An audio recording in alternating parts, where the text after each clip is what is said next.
Como superar uma traição? Andréia Souza descobriu que foi traída na época em que também descobriu que estava grávida. Após um longo período de expectativas e esperanças frustradas, seu casamento chegou ao fim. Uma trajetória de dor, ausência e superação que Andréia decidiu encarar. Como ela experimentou um despertar da sua identidade no meio do caos, é o que você vai ver a partir de agora.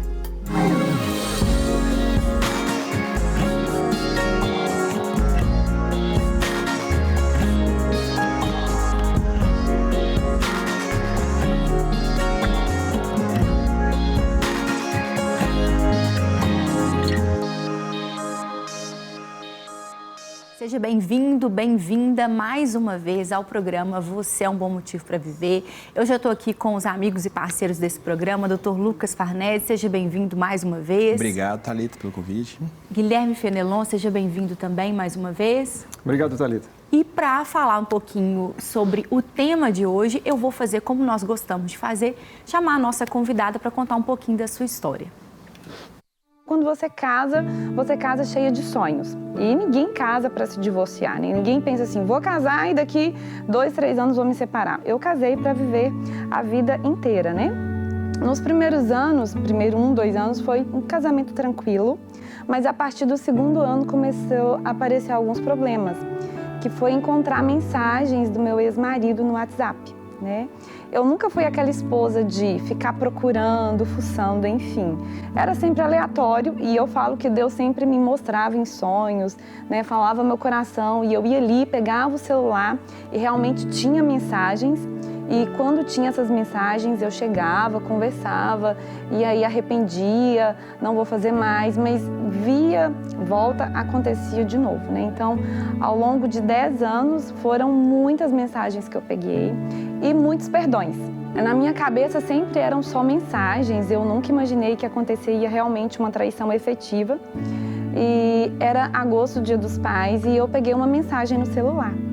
E eu fiquei assim, arrasada como todas, eu sempre fiquei arrasada e perdoei novamente. E aí volto a dizer que o perdão vem sempre por acreditar que o outro vai mudar, por acreditar numa família, por acreditar no casamento, por ter princípios e valores, né?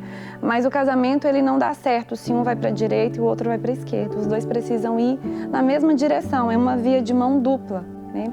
E aí, quando eu descubro essa traição dele, eu decidi que eu não queria mais ficar grávida, que eu falei, não, em janeiro eu vou voltar a trabalhar, vou esperar passar agora e eu vou me dedicar e, enfim.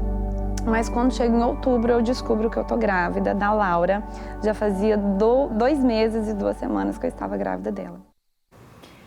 Esse assunto tão importante que a gente vai falar hoje, é sempre bom, a gente gosta de ressaltar que cada uma dessas histórias é a história pessoal dessa pessoa que está compartilhando com a gente. A gente tem várias histórias no nosso canal no YouTube da Rede Super. Lá na playlist Você é um Bom Motivo para Viver, tem muitas e muitas histórias. E essas histórias são usadas como pano de fundo para a gente poder levantar os temas aqui no programa.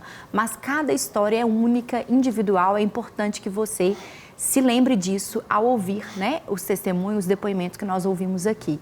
E hoje eu queria começar a gente falar sobre traição numa perspectiva, ela compartilhou que ela não era uma pessoa insegura nesse ponto de ficar o tempo todo, eram coisas aleatórias. Mas a gente sabe que tem pessoas que trazem uma história de traição.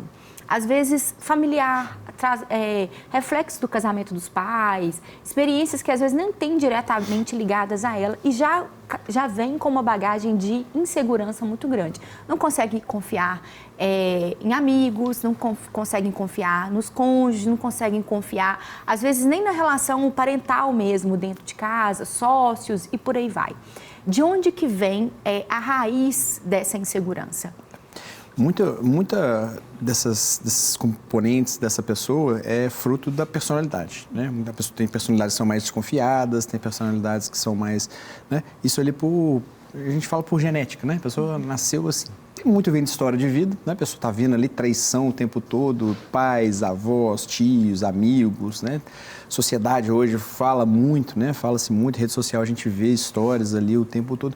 Então a pessoa muitas vezes vai absorvendo aquilo ali e vai nutrindo um certo medo, né? Vai nutrindo um certo medo a ponto de chegar assim, olha, se acontecer comigo, eu não dou conta.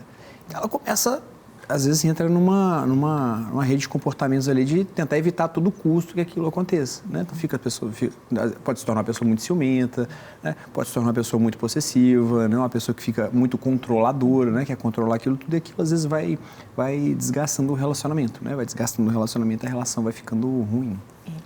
De qualquer, independente da forma, qual que é o impacto de uma traição na vida de uma pessoa? Impacto emocional, mental? Thalita, o impacto, se a gente for pensar nos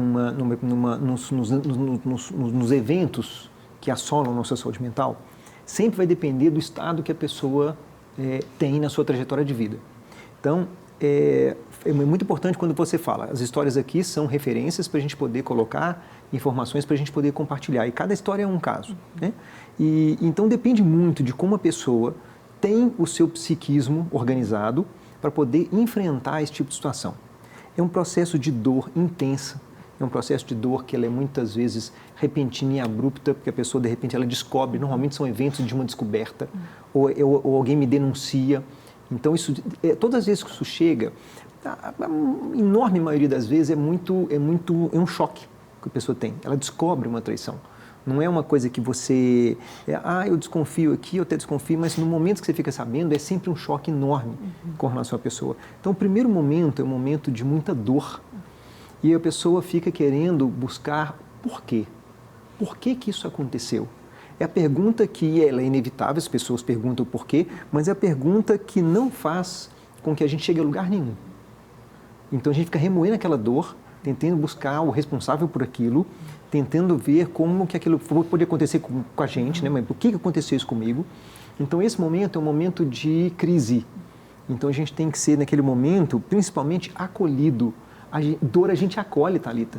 A gente não tem muito o que fazer com isso naquele momento. A gente tem que acolher aquela dor, buscar ajuda com relação àquilo, tentar compartilhar, alguém que eu tenho, criar um ambiente que a gente chama de segurança para poder lidar com aquilo, e a partir disso, quando isso se acomoda um pouquinho, é que eu vou ver o que eu posso fazer, o que eu consigo fazer com essa dor, o que é possível eu fazer a partir disso. Eu vou divorciar, eu vou cuidar desse casamento, eu vou dar conta de elaborar um perdão para isso, porque o perdão não é só um perdão para o outro. O perdão tem que partir de mim, mas esse perdão tem que atingir primeiro a minha própria vida. Então, quando eu perdoo, eu estou liberando primeiro a minha própria vida com relação ao episódio que aconteceu. Entende? É claro que eu perdoo o outro, o perdão está atingindo a outra pessoa, mas o resultado desse perdão, primeiro é para mim, com relação a uma consequência de como lidar bem com esse evento. Mas no primeiro momento é só dor, é como que eu vou ser acolhido, criar um ambiente de acolhimento para eu poder lidar com isso. Aí sim, depois disso, um pouco mais organizado, ok, o que eu dou conta de fazer com isso? A partir disso. Né? A partir disso.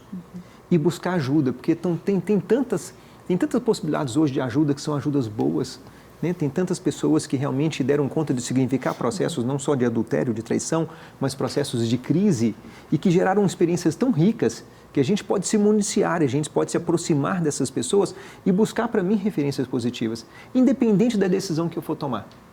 Doutor Lucas, até que ponto essa ajuda ela é individual, ela é para aquela pessoa que foi traída, e até que ponto ela passa a ser algo coletivo, algo que o casal, ou numa situação de uma amizade muito antiga, ou não sei, N situações que possam ocorrer, passa a ser uma coisa mais coletiva, porque a Andréa destacou ali o perdão que houve uma recorrência de traição.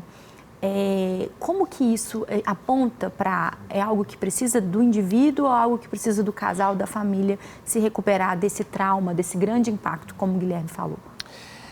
Eu gosto muito de uma analogia que eu ouvi uma vez de um pastor, que ele compara o casamento a um omelete. Que para o omelete ser bom, os dois ovos têm que estar saudáveis, né? Eles têm que ser bons. Se tiver um podre e um são, não adianta, porque aquele omelete vai estar muito ruim. Então, é muito cuidar dos ovos, né? É cuidar do indivíduo, né? Cuidar da pessoa, né? Como é que ela vai lidar com isso, e com a outra, por que ela está fazendo isso, né? Por que está agindo dessa forma, né? Para que o resultado final, né? O omelete, né? O casamento, ele fique bom.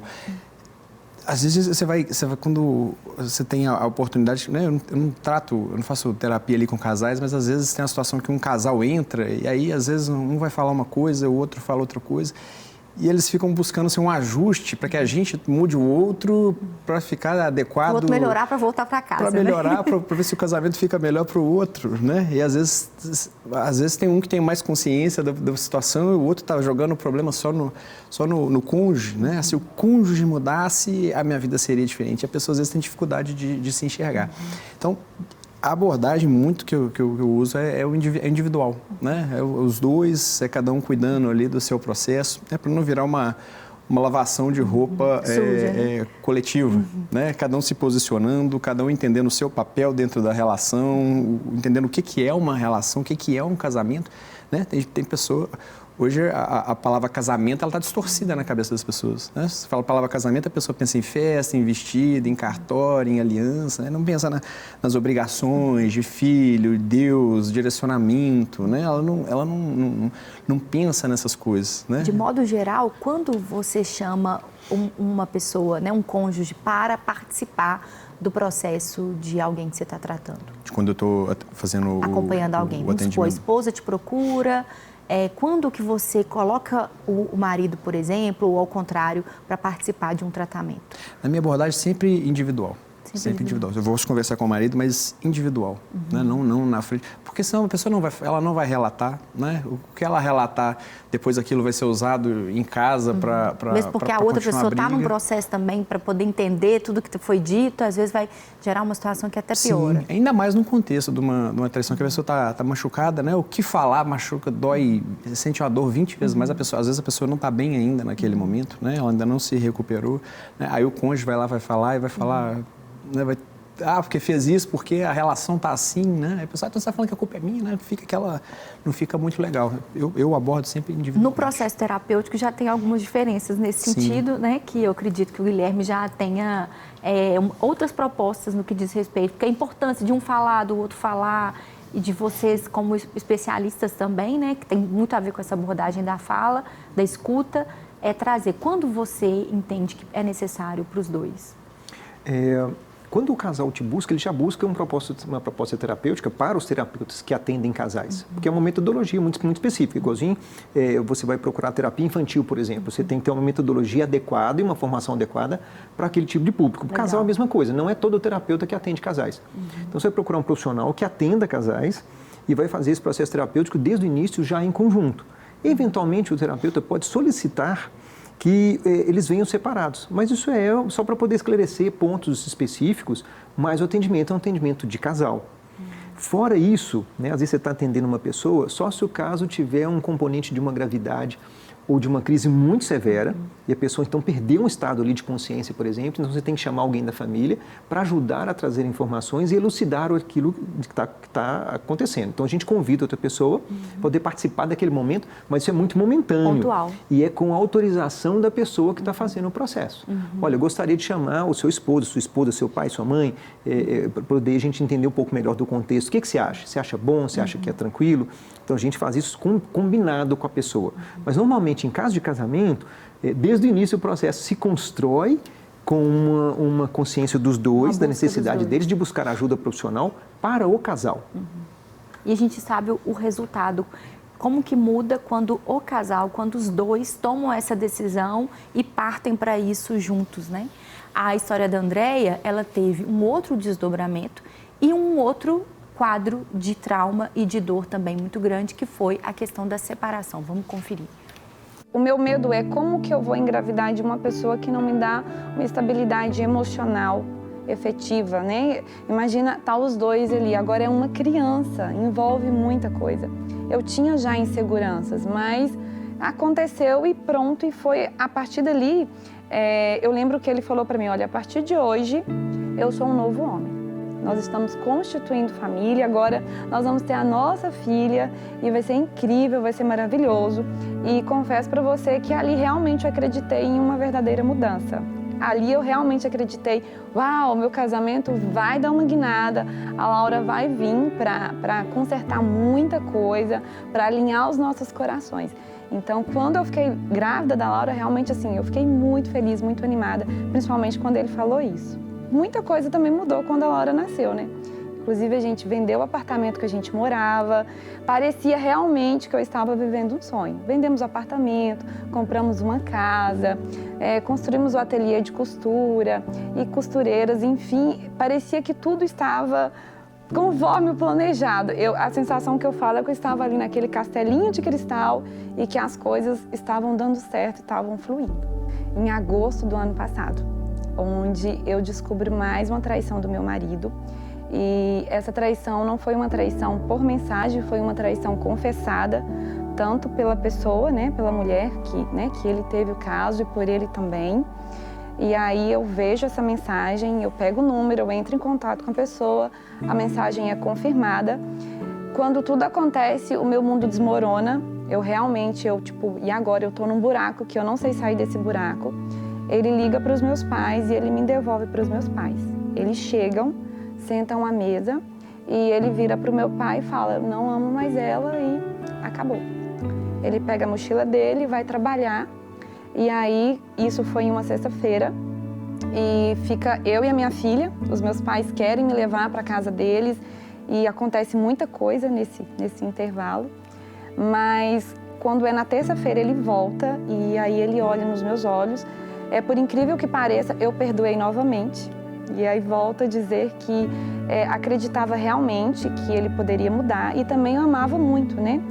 Existia um amor genuíno, realmente eu tinha ele como sacerdote do lar, como marido, eu respeitava e honrava ele. Né? E aí ele volta e eu lembro que eu tive uma conversa com Deus, eu falei, Deus, a tua palavra diz que o Senhor conhece a nossa história e ela já foi escrita, então nada foge do teu controle, então se eu estou passando por isso, eu sei que aparentemente para mim parece que fugiu do controle, mas para o Senhor não fugiu.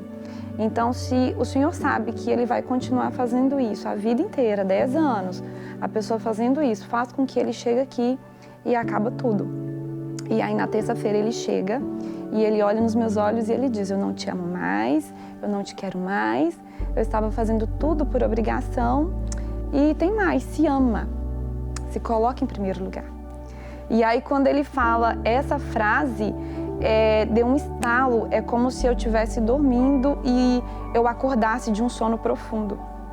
Eu acho que não existe palavras, uma palavra para mim definir para você o que foi aqueles dias e o que foi os demais meses dentro daquela casa com a minha filha. Foi algo que eu nunca imaginei viver. A minha filha era muito pegada com ele, então ele chegava do trabalho de madrugada, a Laura levantava de madrugada, ia lá onde ele estava, conversava com ele, brincava, ele tomava banho, depois ele voltava e colocava ela para dormir. A sequência de uma semana, depois que ele saiu de casa, e a sequência de dias, a Laura ela levantava o mesmo horário. Era como se ela escutasse o barulho da porta. E ela ia até na sala, era uma casa enorme, tinha um corredor gigante, e ela dizia assim, papai, e ele não estava lá. Então, ela procurava ele no banheiro. Quando não achava ele no banheiro, ia no quarto. Depois que ela não achava, ela levantava o travesseiro. E ela dizia, papai, barulho de moto. Se a Laura escutasse um barulho de moto, ela subia na janela e falava, mãe, papai. Alguém que fosse buscar na escola, que era um pai, que tinha barba. Então, para todo mundo que tinha barba para a Laura, era o pai dela. Né? Então, eu acho que a sequência dos meses, depois dos dias, eu não consigo definir em palavras o que eu passei. Por mais que eu tivesse uma palavra para te dizer, é algo que eu não desejo para ninguém. Doutor Lucas, qual que é a importância de, em processos como esses, que nós já ouvimos aqui hoje, ter esse suporte emocional, terapêutico, um acompanhamento? Qual que é a importância? É extremamente importante porque a pessoa começa a tomar decisões emocionais, né? Começa a tomar decisões baseadas no que ela está sentindo naquele momento. E na imensa maioria das vezes essas decisões são péssimas, né? Elas são péssimas. Como se o racional da pessoa desligasse e ela começa a tomar decisões para se livrar daquela emoção. Ela vai, né, metendo o pé pelas mãos ali. Né? Então, é fundamental nesses momentos, né? Com vários quadros que a pessoa está abalada emocionalmente, né? A primeira intervenção que eu faço para a pessoa é: não tome decisões agora. Não decide o que você vai resolver do teu emprego, não decide o que você vai, onde você vai morar, se você vai mudar de casa, não decide isso agora. Vamos estabilizar, vamos melhorar, e quando estiver numa condição melhor ali, você toma essa decisão, né? E nesse caso, se submeter a alguém maduro, alguém que queira o bem da pessoa, que não vai ficar dando conselhos, né, baseado no que a pessoa sente também por aquela história, que isso também é péssimo. Às vezes tem uma emoção até parcial dentro do contexto, Sim, né? Alguém que é muito amigo, vai ali falar com a mãe, né? A própria mãe vai contar essa história, provavelmente vai dar um conselho emocional também. Então, alguém ali imparcial, de fora, maduro, que vai saber te orientar nesse processo, vai te ouvir, vai entender a tua história, vai olhar pelos vários lados da história que precisam ser olhados para te ajudar a passar por esse momento até que a tua emoção se ajuste e você consiga tomar decisões melhores. Guilherme, antes de a gente chamar o último vídeo da Andréia, eu queria que você falasse para a gente, de modo geral, o que caracteriza situações isoladas de uma situação como essa, uma decisão como essa, ou a recorrência, por exemplo, de uma traição? Você está perguntando com relação à frequência? Isso. Infelizmente, a gente vê mais. Hoje, é claro que a gente vê muito mais do que a gente tinha em dados anteriores, né? Se a gente for fazer estatísticas entre, é claro, o público que tem uma vivência religiosa ou que mantém uma espiritualidade, a estatística é um pouco mais baixa do que modo geral, né? Mas os dados são dados muito altos. Você tem hoje não só isso, mas os dados com relação a divórcio também são muito altos. Você tem hoje praticamente metade dos casamentos hoje dão em divórcio, metade. Então, a estatística é extremamente alta, né? Independente do motivo, e o adultério está entre os motivos mais importantes com relação a taxas de divórcio, mas a diferença única é essa. Então, pessoas que mantêm uma espiritualidade saudável tendem a divorciar menos porque buscam mais resolução com relação aos próprios conflitos. Isso é uma tendência, né? Mas eu queria só fazer uma observação muito pequena com relação àquilo, esse caso da Andréia, e que me chamou realmente muita atenção. Ela precisou de ouvir deste próprio esposo dela que ela precisava de se amar mais. Então, aquele momento foi para ela tão importante porque ela, nas palavras dela, eu acordei. É como se ela estivesse realmente vivendo um processo de uma dependência emocional durante muitos anos, que precisava ter sido cuidada, e acabou que não, né? A gente acaba percebendo, às vezes, que a gente é portador de um quadro quando ele acontece. Muitas vezes eu tenho uma questão emocional que eu nunca cuidei, porque eu nunca, na verdade, dei conta ou precisei daquilo. Obviamente, separando a decisão dele, as escolhas dele. Com certeza. Independente dele, independente se foi uma questão que ele fazia com frequência, se foi um ato isolado, independente daquelas pessoas que têm um hábito de adultério com mais frequência, independente de aquilo, às vezes foi uma pessoa que cometeu um adultério em um único evento. Então, é necessário a gente entender esses casos que são completamente distintos, mas eu estou chamando a atenção para isso que é extremamente importante. Ele mesmo chamou a atenção dela: você precisa de se amar. Então, há um componente aí de uma questão de uma dependência emocional que precisa ser muito cuidada por nós. Eu preciso olhar para mim realmente com uma questão de um alto valor, de consideração, de cuidado, para que eu não só mantenha esse relacionamento saudável, tanto para quando qualquer intercorrência houver, eu também ter habilidade suficiente para poder gerir isso com muito mais qualidade. Reelaborar, né? E foi o que ela... a partir desse despertamento, né, triste da forma como foi, mas que pela graça e pela bondade de Deus, ela encontrou um caminho de identidade e de recomeço. Vamos ver. A chave virou quando eu entendi quem eu era em Deus. Filha. Até então eu achava, 32 anos de crente, filha de pastores, eu achava que eu já tinha tido intimidade com Deus, conhecido as histórias. E depois do divórcio foi que eu realmente entendi quem Deus era na minha vida. E eu sempre falo que essa história não é sobre mim. Não é sobre o divórcio, não é sobre a minha filha chorando, não é sobre o buraco da crise de pânico quando eu não conseguia dormir, eu dormia sentada. Quando a minha língua embolava, o meu corpo empolava e eu não conseguia me movimentar. E dentro de uma casa onde só estava eu e a minha filha, porque eu entendi que era um processo. E eu falo que o deserto não é lugar de morada, ele é lugar de passagem. Então, eu decidi que eu não ia armar barraca no deserto. Eu estava passando por aquilo, mas Deus estava comigo. A chave muda quando eu vejo que Ele está ali literalmente, quando eu não conseguia respirar e que o ar vinha nos meus pulmões e quando eu dizia, Deus, me ajuda, e eu sentia fortemente a presença dEle. Existe a Andréia antes e depois. A chave virou completamente. Hoje eu sou outra pessoa. Eu não conseguia me olhar no espelho. E o pós-divórcio, eu olhava no espelho e eu não sabia quem eu era. Eu dizia, peraí, quem sou eu? Andréia, virtuosa, mãe da Laura, ex-esposa, quem sou eu no meio disso tudo? Foi um processo para me entender e eu comecei a olhar para dentro de mim, né? A entender quem eu era como pessoa, né? Aí eu volto a dizer, quando você sabe quem você é em Deus, né? Filha amada, preciosa, maravilhosa, o passado não me definia. Não era o que eu tinha passado, a minha história não tinha acabado ali. Então, esse processo de descoberta, de saber quem eu sou, como Andréia, como filha de Deus, foi muito importante para chegar onde eu cheguei. Eu sou um bom motivo para viver porque o passado não me define. Não importa o que você fez, não importa o que você passou. Deus, Ele te dá uma nova história. E hoje eu tenho certeza que a minha história está apenas começando. Eu sinto como se tivesse tudo novo. E realmente é tudo novo. Ele fez tudo novo. É lindo a gente ver, porque hoje a gente que acompanha, né, ela tem um trabalho com mulheres e uma atuação até profissional mesmo a partir disso, o impacto que ressignificar as nossas próprias histórias, dores, causa na vida das pessoas que estão ao nosso redor, o impacto positivo que isso causa, não é verdade? Sensacional, a gente percebe quantas histórias que a gente já ouviu aqui que as pessoas deram conta desses processos. E é tão bacana a gente também lembrar que isso é individual. Então tem processos que vão demorar mais, processos que vão demorar menos, tem gente que não vai dar conta e que vai viver com a dor, né? Então infelizmente isso também existe, a gente não pode falar que isso não existe, tem pessoas que vão ficar remoendo essa história com culpa, com dor, com mágoa e não vão dar conta, vão levar isso para o outro relacionamento. E tem pessoas que vão fazer como ela fez, né? De dar conta de olhar para isso, viver, né? Como ela falou, o deserto é lugar não é de morar, é de ficar. Então a gente são transitórios na vida da gente e vai passar. E a gente pode construir, sim, novas relações, expandir isso para as outras pessoas, que a forma de compartilhar isso gere também para a vida de outras pessoas saúde, vida, organização, entendimento. Amém. E amor, né? Amém. Graças a Deus por isso. Que bom, Andréia, que você ressignificou a sua própria história. Afinal de contas, você é um bom motivo para viver e tem usado todas as suas virtudes, como você mesma disse que você descobriu quais são e quem você é, para a glória de Deus.